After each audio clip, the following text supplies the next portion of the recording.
ओम नमः शिवाय। हर हर महादेव। चैनल पुष्पा मौर्य 3539 में आप सभी का बहुत बहुत स्वागत है। भोलेनाथ सबका कल्याण करें। प्रिय शिव भक्तों, शिव पुराण की इस दिव्य कथा में आप सभी का बहुत बहुत हार्दिक स्वागत है। दोस्तों, आज हम भगवान शिव जी और माता पार्वती की एक मनमोहक लीला का श्रवण करने जा रहे हैं। आज हम जानेंगे कि कैसे माता पार्वती ने खेल खेल में ही दो महाशक्तिशाली दैत्यों का अंत कर दिया और कैसे उनके इस खेल से एक दिव्य शिवलिंग की स्थापना हुई, जो आज भी कंदकेश्वर महादेव के नाम से जाना जाता है। तो चलिए दोस्तों, इस अद्भुत कथा में प्रवेश करते हैं।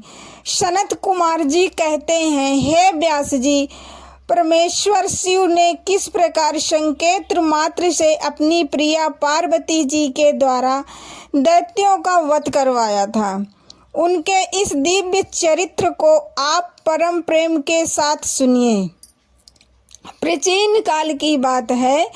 बिदल और उत्पल नाम के दो महापराक्रमी दैत्य रहते थे। उन्होंने कठोर तपस्या करके ब्रह्मा जी को प्रसन्न कर लिया था और उनसे यह वरदान भी प्राप्त कर लिया था कि उनकी मृत्यु किसी भी पुरुष के हाथ से नहीं हो सकती। इस वरदान को पाकर वे अत्यंत अहंकारी हो गए और उन्होंने अपने बल के घमंड में तीनों लोकों में हाहाकार मचा दिया। उन्होंने सभी देवताओं को युद्ध में पराजित कर दिया और उनके अधिकार भी छीन लिए। अपने राज्य और सम्मान से वंचित होकर सभी देवी देवताएं अत्यंत दुखी हुए और सहायता के लिए प्रजापति ब्रह्मा जी के शरण में गए। उन्होंने ब्रह्मा जी के सामने अपना सारा दुख सुनाया। देवताओं की कष्ट भरी कहानी सुनकर ब्रह्मा जी ने उन्हें सत्यवादना देते हुए कहा, देवताओं, आप लोग धैर्य धारण करें और माता शिव सहित भगवान शिव जी के आदर पूर्वक स्मरण करें। ब्रह्मा जी ने उन्हें विश्वास दिलाया और कहा, वे दोनों दैत्य निश्चय ही देवी पार्वती के हाथों से मारे जाएंगे। भगवान शिव और माता शिव परमेश्वर वे कल्याण करने वाले हैं और अपने भक्तों से अत्यंत प्रेम करने वाले हैं। वे शीघ्र ही तुम लोगों का कल्याण करेंगे। सनत कुमार जी आगे कहते हैं, हे मुनि व्यास, देवताओं से ऐसा कहकर ब्रह्मा जी स्वयं भगवान शिव का स्मरण करते हुए मौन हो गए। ब्रह्मा जी के वचन सुनकर देवताओं के मन को शांति मिली। वे आनंदित होकर अपने अपने धाम को लौट गए और उस शुभ दिन की प्रतीक्षा करने लगे। कुछ समय पश्चात देवा ऋषि नारद विचरण करते हुए उन दैत्यों के पास पहुँचे। बातों ही बातों में नारद जी ने उनके सामने माता पार्वती के अलौकिक सौंदर्य के रूप की प्रशंसा कर दी। माता पार्वती के सौंदर्य का वर्णन सुनकर वे दोनों दुष्ट दैत्य उन पर मोहित हो गए और उनके मन में माता पार्वती का अपहरण करने का पाप पूर्ण विचार उत्पन्न हो गया।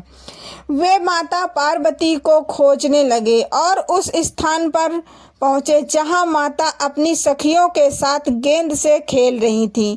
वे दोनों आकाश में छिपकर माता को क्रीड़ा करने देखने लगे। वे दोनों दैत्य अत्यंत दुराचारी थे और उनका मन पाप से भरा होने के कारण बहुत चंचल हो रहा था। उन्होंने सोचा कि अगर वे अपनी असली रूप में आएंगे तो वो पहचाने जाएंगे। इसीलिए उन्होंने भगवान शिव जी के गढ़ों का रूप धारण किया और माता अंबिका के निकट आ गए। लेकिन वे दुष्ट ये नहीं जानते थे कि वे जिनकी प्रतीक्षा लेने जा रहे हैं वो स्वयं देवाधिदेव महादेव हैं। दुष्टों का संहार करने वाले भगवान शिव जी ने अलबेला पूर्वक यानी कि एक समान दृष्टि से ही उनकी ओर देखा और उनकी आंखों में प्रकट हो रही चंचलता और कपट को देखकर तुरंत उन्हें पहचान लिया।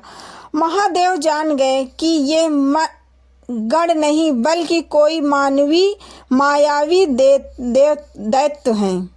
फिर तो सवर्ष रूपी महादेव ने दुर्गति का नाश करने वाली अपनी प्रियतमा दुर्गा को आंखों ही आंखों में संकेत किया।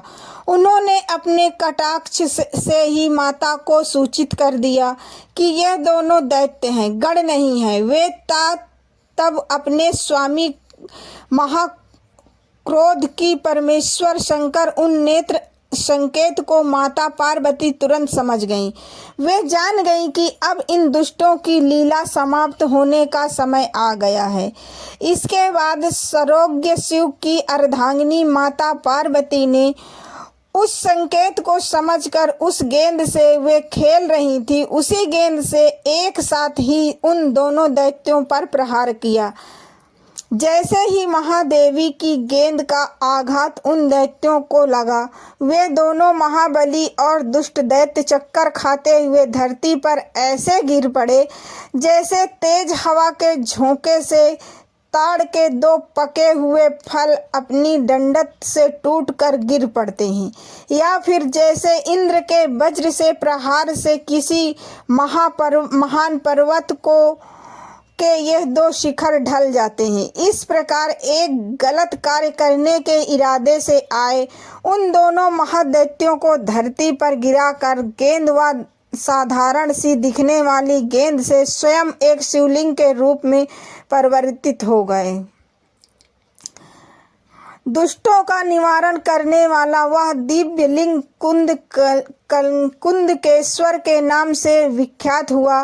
कुंद यानी गेंद से प्रकट हुई ईश्वर, इसीलिए कुंदकेश्वर यह दिव्य शिवलिंग काशी में ज्येष्ठेश्वर महादेव के समीप है स्थित हो गया है। काशी में स्थित यह कुंदकेश्वर लिंग दुष्टों का विनाश करने वाला है, भक्तों को भोग और मोक्ष दोनों प्रदान करने वाला है और सदा ही सत्य पुरुषों की यानी कि अच्छे लोगों की सभी मनोकामना को पूर्ण करने वाला है। जो भी मनुष्य इस अनुपम और दिव्य आख्यान को हर्ष के साथ सुनता है, दूसरों को सुनाता है अथवा पढ़ता है, उसे किसी भी प्रकार के भय का दुख नहीं सताता। वह इस श्लोक में नाना प्रकार के संपूर्ण उत्तम से उत्तम सुखों को भोगता है और अंत में शरीर त्यागने पर वे देव दुर्बल दिव्य गति को प्राप्त करता है, जो देवताओं के लिए भी कठिन है। ब्रह्मा जी कहते हैं कि हे मुनि श्रेष्ठ नारद, मैंने तुमसे रुद्र सहित ये अंतर्गत इस युद्ध खंड का वर्णन कर दिया। यह खंड संपूर्ण मनोरथ का फल प्राप्त करने वाला है। इस प्रकार मैंने पूरी की पूरी रुद्र सहित का वर्णन तुम्हें सुना दिया। यह साहिंसता भगवान शिव को सदा ही परम प्रिय है और यह मुक्ति भक्ति अर्थात शारीरिक सुख और मोक्ष दोनों ही फलों को प्रदान करने वाला है। सूत जी कहते हैं, इस प्रकार भगवान शिव के अनुगामी ब्रह्मा पुत्र नारद जी शंकर भगवान के इस उत्तम यश को और शिव सनातन को सुनकर कृतार्थ हो गए, धन्य हो गए। इस तरह मैंने अपनी सभी ऋषियों को संपूर्ण चरित्रों के में प्रधान और कल्याणकारक ब्रह्मा और नारद के इस संवाद को पूर्ण रूप से कह दिया। अब आप क्या सुनने की इच्छा रखते हैं? तो प्रिय भक्तों, इस तरह आज हमने जाना कि कैसे माता पार्वती ने खेल खेल में ही विदल और उद्दल नामक दैत्यों का संहार कर दिया और कैसे उनकी लीला से कुंदकेश्वर महादेव का प्रकट हुआ। यह कथा हमें सिखाती है कि देवी देवताओं की साधारण सी लगने वाली लीलाओं में गढ़ रहस्य और लोक कल्याण का भाव छिपा होता है। इसी के साथ शिव पुराण की रुद्र संहिता का युद्ध खंड संपूर्ण होता है। हमें रुद्र संहिता